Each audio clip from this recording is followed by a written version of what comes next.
Hello and welcome to What's Your Story Live. I'm your host, Carrie Rowan, and I'm super excited to be with you here today to talk about a little nugget from my book, Tell a New Story.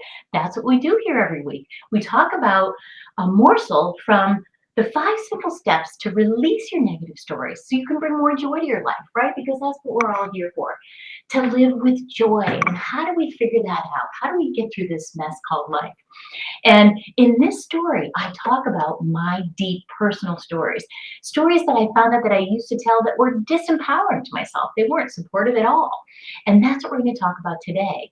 And this week, I opened up to chapter 4, to a section about forgiveness and self-compassion. And here's the really interesting thing about this work. I love doing this work. I love helping people figure out what the stories are that are holding them back, or the stories that they don't even realize that they're telling to themselves, that are keeping them feeling less than great about themselves, less than great about their lives, and repeating things over and over that they no longer want in their life.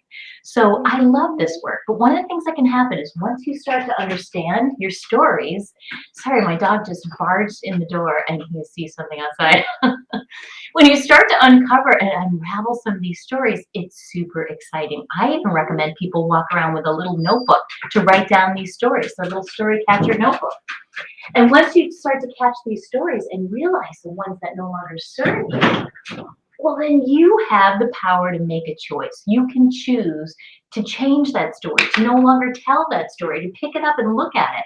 And that's what I do in this book. I share my deepest personal stories. And as I was saying, the ones that I uncovered that no longer serve me anymore, they might have served a purpose. And all stories really do serve a purpose. And this is the point of today's nugget, is to find some self-compassion. Because what can happen, and what's super easy to do, is once you start unraveling these stories and uncovering these things that you actually perpetuate through your stories, we can get really hard on ourselves. We're already hard on ourselves anyways, right? But we can get even harder on ourselves. We can beat ourselves up for telling that story. Why do I keep telling that story? Why did I do that for so long? And I'm here to say this work needs some self-compassion. You bring self-compassion to it. Why? Because we're very generous offering compassion to other people. What we typically are not so generous offering that compassion back to ourselves, are we? That's why we're so hard on ourselves. That's why we beat ourselves up. We could do better. You could have done better. You should do better. That voice inside is not always kind. It's usually less than kind, which is why they call it the inner critic. A critic is never usually kind, right? And so this voice of ours keeps going on, and the more we uncover what we've been doing that haven't served us in the past, we can go to that less than compassionate place. So I'm here to say, as you start to uncover, and if you are reading my book along with me, bravo for you. I hope it's making a difference. Comment below if you have got an aha moment that you want to share about the book. And if you're not, feel free to jump on Amazon and get a copy for yourself and somebody else. It makes a fantastic, fantastic gift that could transform someone's life for under $20. So back to my point that we've got that voice that keeps going on, and it can be really easy to beat ourselves up when we start uncovering these. But instead, I'm going to ask you to take a moment and just breathe deeply with the story that you find. And thank that story. Thank it, because it did serve a purpose. It helped you get through something. It's our minds filling in the blanks for us, right? It's our biology. So we can't get mad about our biology if a lot of this is just happening automatically. But once we become aware of it, once you become aware of these stories, you can't go back to being unaware. And isn't that cool? But what you can do is promise yourself that you'll have compassion. As you dig in, you uncover these stories, you'll promise yourself and promise me that you'll have self-compassion as you uncover these stories. Because here's the cool thing. Once you uncover them, now you can look at them, examine them, and decide what you want to do with them. You don't have to keep telling the same stories that make you feel disempowered and everybody else around you. You can start to tell a new story. You can decide that you want to tell a story that empowers people, that makes people feel better about themselves, that makes you feel better about yourselves when you tell the story and you want to spread that instead of what the other story was. So there's a lot of choice that comes into play here, and that's what I love about this work. I love choosing a new response, right? And so we talk about that brain, we talk about our biology, we talk about overcoming our biology a lot here on What's Your Story. And this is one of those moments where we need to overcome that biology and find a new story and tell a new story and let it be okay that we told all those stories because they did serve a purpose. They were trying to protect us. Our mind is always doing its job to protect us, right? And try to fill in the blanks if we don't have all the blanks. And that's where a lot of these stories come from. And sometimes they're handed down by somebody else, and we can have compassion there too. But having that inner compassion, that voice inside our head. And here's why I love, love, love, and I talk about it in the book, meditation so much. And there are 5 meditations in this book, guided meditations for each of the steps in the story through a QR code. So you just can call it up right on your phone as you're reading the book and do the QR code and the meditation right there. And the beauty and the purpose is to help you integrate the learning, help you integrate each of the 5 steps, and to help you find some quiet, to help you quiet that voice. You're never going to make that voice go away. And here's what people often say to me: oh, I'm just not any good at meditation, or I just can't quiet my mind, or I can't make that voice stop. Well, nobody can make the voice stop. It's kind of like trying to make your heart stop beating, right? It's always going to be there.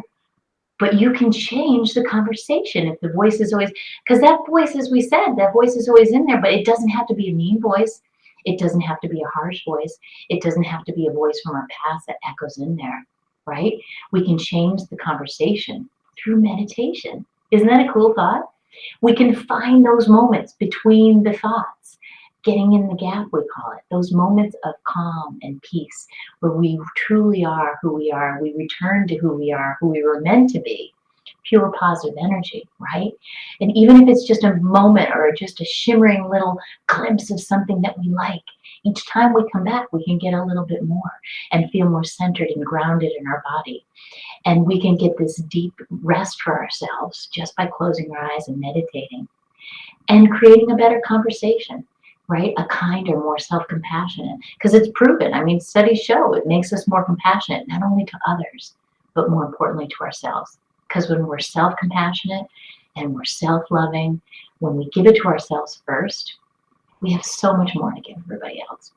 And that's my message of today, is to be compassionate with yourself, especially during the holiday times when we get all stressed and frazzled and we have even more on our plate than we usually do.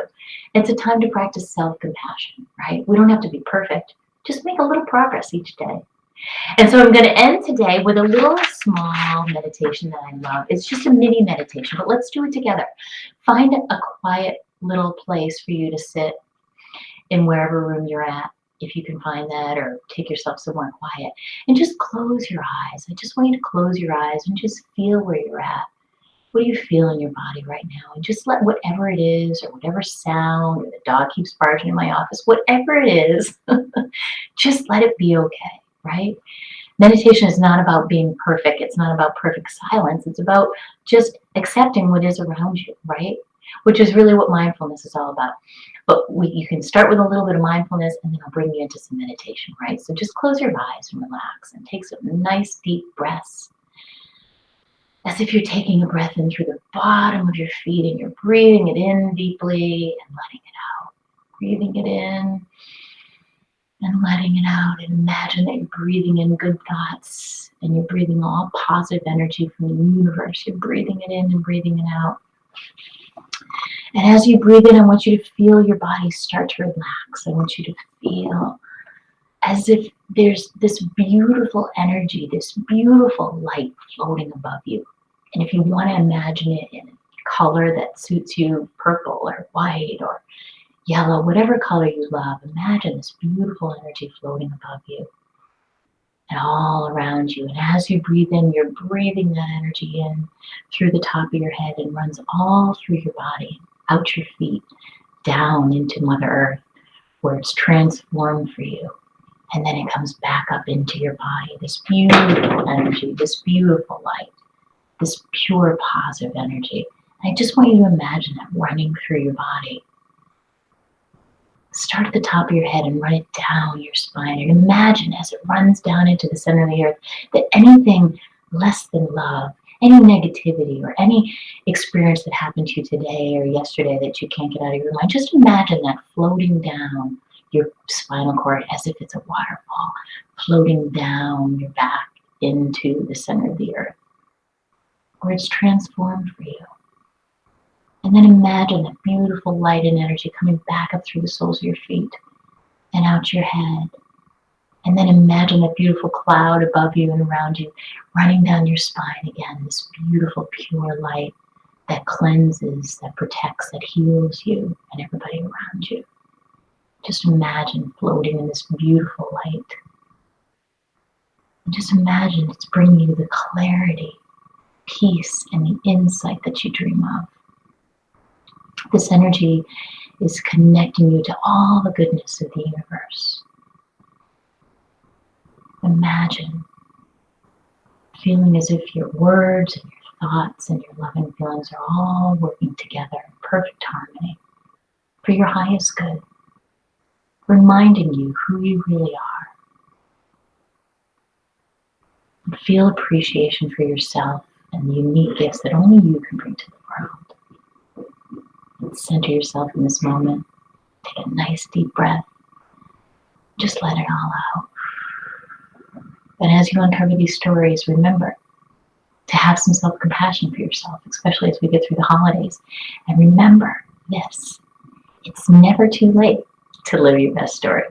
Thanks so much for tuning in. I'm Carrie Rowan. Have a fabulous weekend and catch up with you soon. Bye for now.